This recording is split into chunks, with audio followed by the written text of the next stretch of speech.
C'est ton tour, Yasmine. Yasmine Amaury, qui est chercheuse ici au Collège de France et qui, depuis des années, s'est spécialisée, entre autres, en paléographie des papyrus. Donc nous allons rester dans les papyrus et même, on va dire, dans le même dossier, dans les mêmes archives, puisqu'il sera question aussi des archives de Dioscorde d'Aphrodite. C'est ça. Non. Et merci Jean-Luc. Et je voudrais aussi avant tout remercier le groupe de recherche transversale en paléographie qui me donne aujourd'hui l'opportunité de revenir sur un sujet qui m'est très cher et qui accompagne mes recherches depuis mon parcours doctoral, comme Jean-Luc vient de le dire, c'est-à-dire le polygraphisme et son fonctionnement dans les sources documentaires anciennes.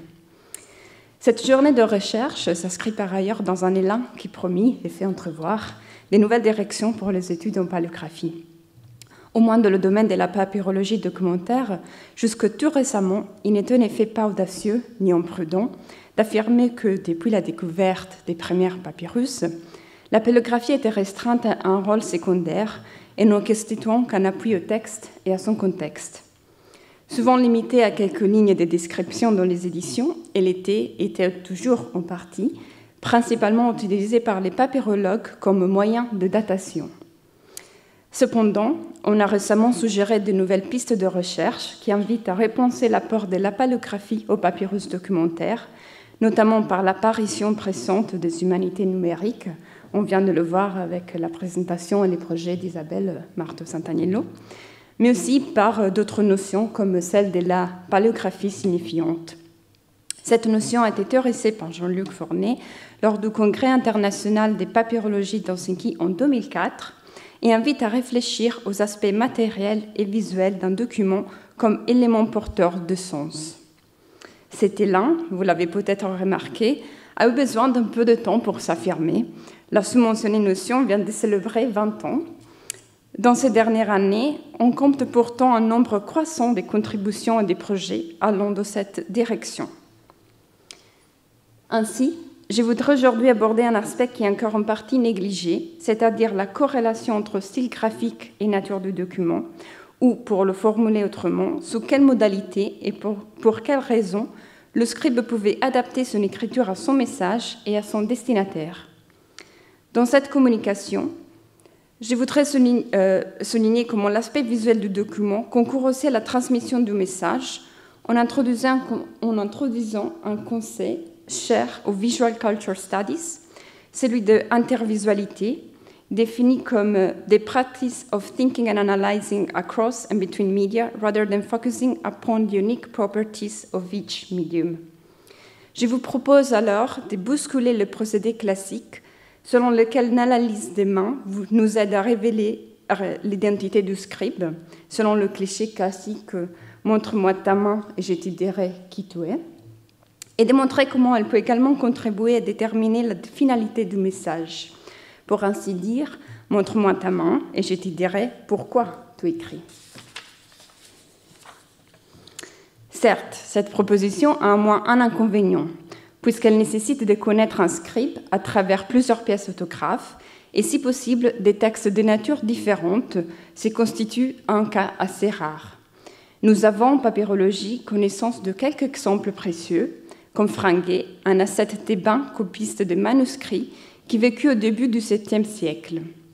Ses relations et ses activités sont détaillées dans près de 1000 lettres coptes sur tesson, la plupart de sa main.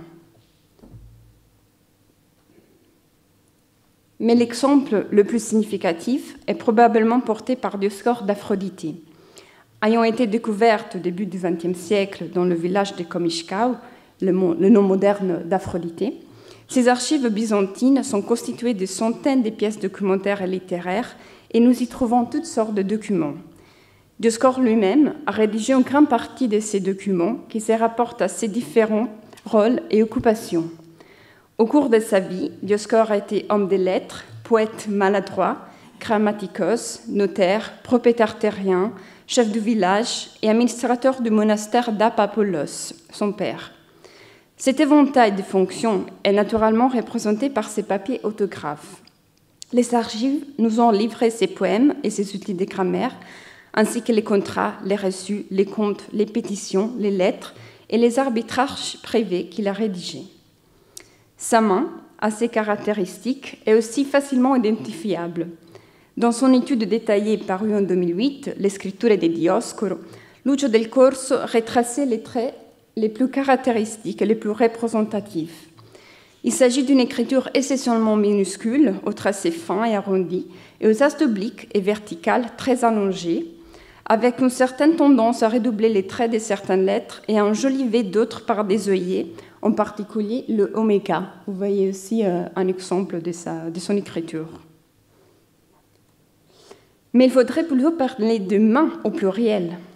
Si dans l'introduction, appelée Londres 5, 16, 74, Bell avait déjà remarqué que Dioscore utilisait une écriture cursive pour les documents de langue grecque, la main B, et une écriture onciale pour les pièces littéraires et les documents en copte, la main 1, lors de son travail consacré à l'œuvre littéraire et la bibliothèque de Dioscore, Jean-Luc Fournet a ensuite montré que cette bipartition était trop schématique et qu'il fallait distinguer deux variantes pour la main littéraire, l'une inclinée, 1-1, l'autre droite, A2. Alors que les deux sont employés à diverses époques, parfois dans les mêmes textes et pour des sections différentes, et que l'on sera tenté d'attribuer l'une au poème datylique et l'autre au poème iambique, il est cependant difficile d'établir une ferme répartition. Néanmoins, l'écriture inclinée la plus soignée, 1-1, paraît être préférée pour la rédaction finale des pièces littéraires. Ce bref excursus montre que Dioscore était conscient du sens graphique des écritures et qu'il attribuait au texte littéraire un autre statut que document, en adoptant l'écriture en capitale. On le voit, les variétés stylistiques de sa main sont beaucoup plus subtiles que ce que Bell laissait comprendre. Or, ces subtilités sont encore à creuser pour le pan documentaire. Lucio Del Corso a noté que l'axe d'inclinaison de la main documentaire peut indifféremment varier en donnant lieu à une cursive droite ou à une cursive inclinée. Il a en outre remarqué que l'écriture de Dioscore peut se révéler sincronicamente piuttosto mutevole. J'allais traduire, mais bon, vous comprenez, ça peut être très varié. Du fait qu'un brouillon de sa main se présente de manière différente d'un acte notarial soigné, ou encore qu'un document peut être rédigé sous plusieurs styles selon ses différentes parties. Je vous montre brièvement un exemple. Nous avons ici une pétition rédigée par Dioscore. Là, vous voyez dans le cercle violet l'inscription. Nous avons le nom de l'autorité, le récipiendaire de la pétition, et cela est écrit quasiment dans une écriture de chancellerie, déjà dans une écriture de taille plus grande par rapport au reste du texte, et assez plus lisible. Les lettres n'ont quasiment pas de ligature, elles sont écrites l'une après l'autre. Ensuite, vous avez l'intitulatio de la pétition où nous avons la deuxième partie du rescrit et les noms des pétitionnaires. Et c'est là, vous voyez déjà qu'on a une petite différence par rapport à ce que je viens de vous montrer, à la première partie du rescrit avec le nom de l'autorité. Là, la taille déjà elle est plus petite, l'écriture est encore droite et lisible, mais elle est un peu plus serrée. Et enfin, nous avons le reste du texte qui est écrit en cursive penchée. Du coup, 3 styles différents pour le même document de la part du même scripteur. Il reste pourtant toujours à établir le recours de tel type d'écriture pour tel genre de texte. La correspondance de Dioscore, constituée d'une dizaine de documents qui relèvent tantôt du domaine littéraire, tantôt du domaine documentaire, illustre particulièrement bien l'intention portée par Dioscore à l'aspect visuel du document, en ouvrant une perspective plus complexe qui dépasse celle de la différenciation binaire traditionnelle. L'apport d'une nouvelle lettre copte inédite de sa main me permettra en outre d'élargir mes réflexions sur le polygraphisme de ce personnage sous une nouvelle perspective, celle du bilinguisme. Avec un dossier de 10 lettres, de 9 en grec et une seule en copte, il est possible d'observer les modalités de rédaction de Dioscore qui adaptent intentionnellement son écriture en vue de la destination du message et de la qualité de son destinataire. Au égard à leur état trop détérioré, je ne considérerai pas les descripta dans mon analyse. Je considérerai d'abord les lettres rédigées par la main littéraire, qui est présente dans ces deux variantes, en fait. La lettre P Aphrodélite 438, adressée à un certain Théodoros ou Dorothéos, est une lettre en vers qui se rapproche des l'encomium. Elle est ainsi conçue de son origine comme une pièce littéraire à offrir au destinataire. Elle ne peut alors qu'être écrite dans son style d'écriture littéraire. Il s'agit vraisemblablement d'un brouillon. Le texte en effet écrit transfibrablement contre les fibres du papyrus, alors que les pièces littéraires sont généralement écrites le long des fibres du papyrus. Et vous voyez qu'il y a un ajout entre la 6e et la 7e ligne, ce qui indique qu'il s'agit vraisemblablement d'un brouillon. L'emploi de la main A2, l'ancienne droite non ligaturée que Dioscure utilise souvent pour les brouillons, pourrait ainsi fournir un indice supplémentaire pour cette interprétation. La main la plus soignée, la 1-1, est en revanche utilisée pour le rouleau Pécarmaspe 3, 67-285. Ici, vous voyez seulement un détail, mais c'est un rouleau qui contient 4 pièces différentes. Le rouleau est de très grande taille. Et nous y trouvons la célèbre pétition d'Or-Apollon et 2 lettres au style remarquable. Elles contiennent entre autres des citations homériques.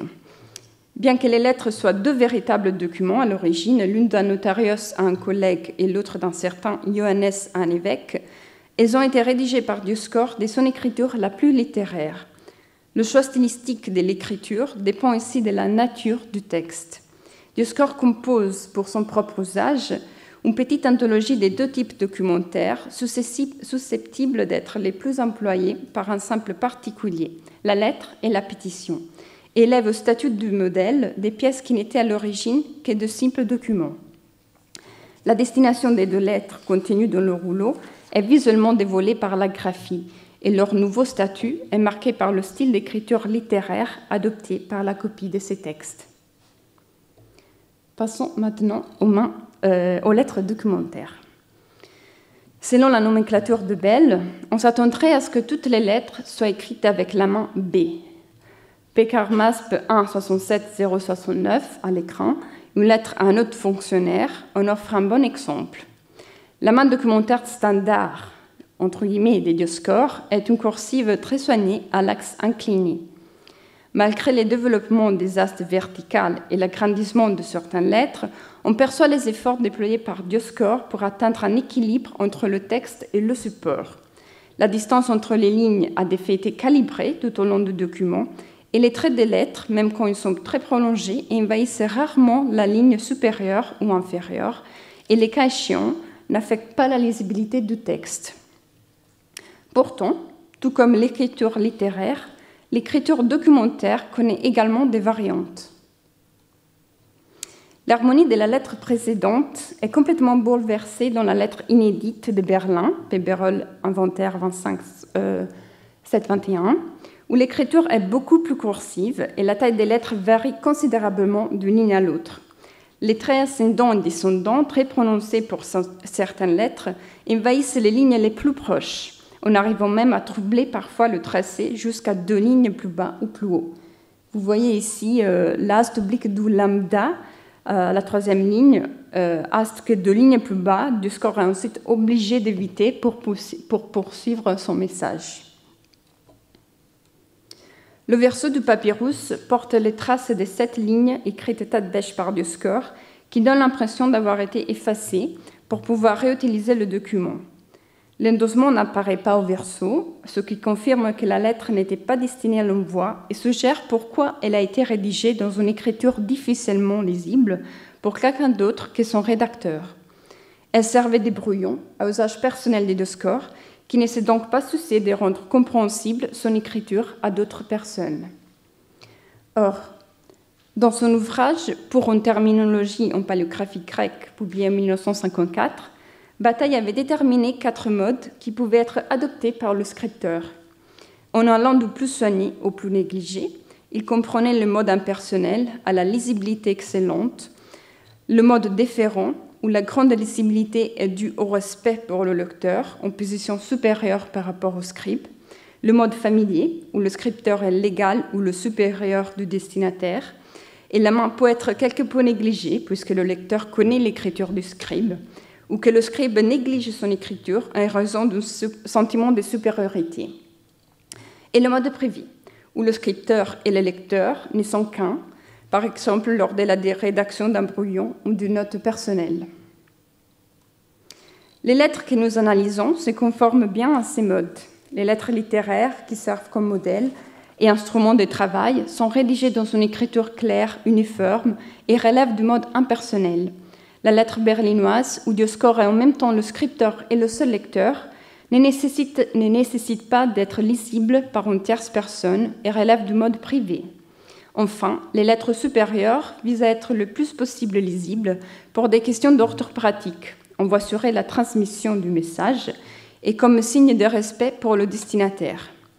L'on pourrait également parler d'écriture contrôlée et d'écriture personnelle, où le contrôle et la volonté influencent le style d'écriture, en donnant lieu à tout un spectre de formes graphiques. Selon la terminologie des Colette Syrah et Thomson Vine, l'écriture contrôlée est destinée à l'autre, elle tient compte des réactions d'autrui, elle veut paraître, et elle aura donc un degré de contrôle plus élevé que l'écriture personnelle, qui est pour soi, et se laisse facilement porter par des automatismes. L'écriture de la lettre berlinoise est sans aucun doute l'écriture personnelle de Dioscor. Et quoique contrôlée, il y a un certain degré d'écriture personnelle de la main littéraire A2 aussi, la main littéraire des brouillons, disons, alors que les lettres officielles sont rédigées dans une écriture contrôlée. Le critère de lisibilité différencie l'écriture personnelle de l'écriture contrôlée et fait l'objet d'un soin particulier de la part de Dioscor lorsqu'il produit des documents à usage public.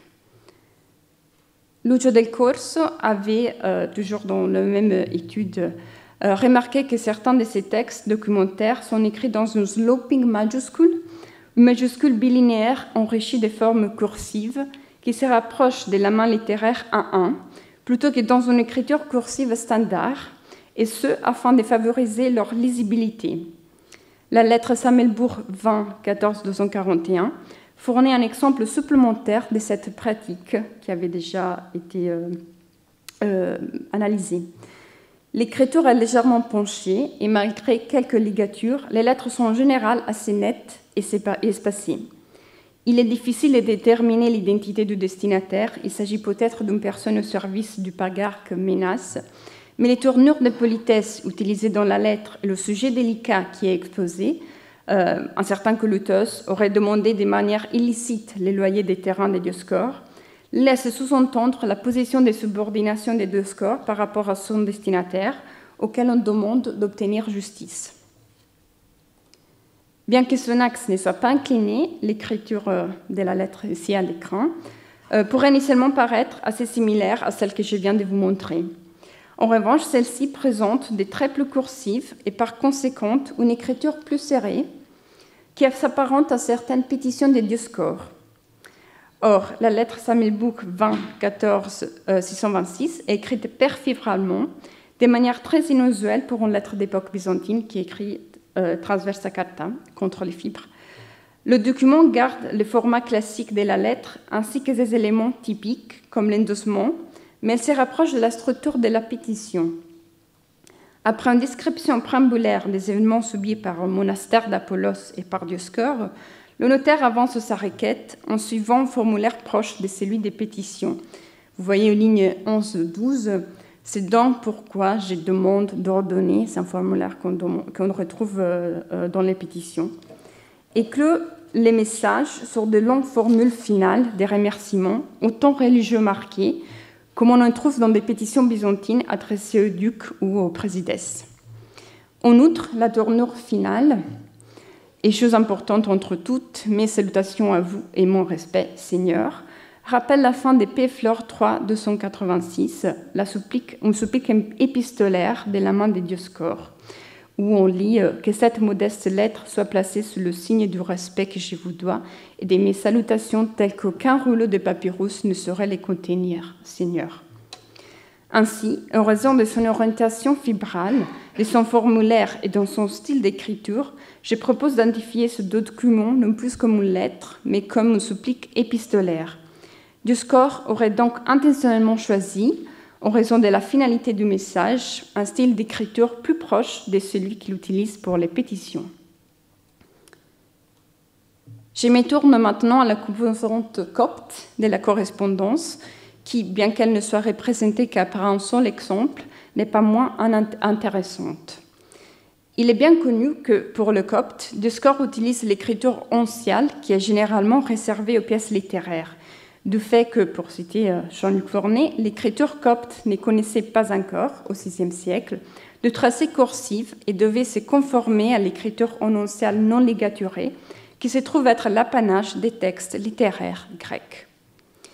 Nous ne attendons donc pas des variations majeures dans l'écriture copte d'un scribe à cette époque, même si l'on peut remarquer un ductus plus ou moins rapide et plus ou moins saigné dans les pièces coptes de la main de Dioscore.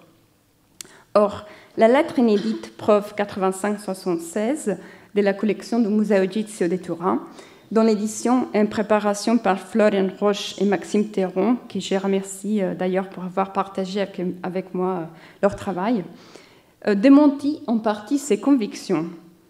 Dioscore, en effet, y utilise deux styles d'écriture. Les premières 13 lignes du recto sont rédigées dans son écriture onciale, penchant à droite, la main 1-1, du coup quasiment tout le texte ici au recto, alors que les toutes dernières lignes du recto, les dernières 2 lignes et demie, ainsi que tout le verso, sont rédigées dans une écriture majuscule droite, la main A2. Comme le texte au verso est très abîmé, il est difficile de saisir son contenu et de déterminer s'il s'agit de la continuation de la lettre ou d'un nouveau texte. Quoi qu'il en soit, on remarque que Dioscore diversifie son écriture même en copte et que les considérations que je vous présente aujourd'hui sur son dossier épistolaire sont amenées à être reconsidérées et approfondies à la lumière de nouveaux textes. Pour conclure, la paléographie du dossier épistolaire de Dioscore révèle ainsi une situation plus complexe qui dépasse la différenciation faite traditionnellement entre style littéraire et style documentaire, ou entre main grecque et main copte. Elle montre la sensibilité de Dioscore à l'aspect graphique, qui, du fait de l'adaptation du style d'écriture au contenu du message, à sa finalité et à la qualité du destinataire, constitue un élément fondamental pour déterminer la nature du document. Le style d'écriture s'articule à l'intérieur même d'un seul type documentaire et constitue le premier élément significatif du document à l'attention du destinataire. Le récipiendaire du papyrus reçoit des signaux visuels qui lui fournissent des indications sur la nature du document avant même de lire son contenu, selon un processus qui rappelle un peu le procédé moderne de la typographie. Par conséquent, le message n'est pas seulement transmis par le texte, mais implique l'utilisation combinée de deux ou plusieurs moyens de communication. Deux systèmes sémiotiques différents sont ainsi entrelacés, en donnant lieu à un made in combination du texte. Évidemment, les résultats obtenus par l'examen de ce dossier épistolaire gagneraient à être comparés avec le reste du document de la main de Dioscore.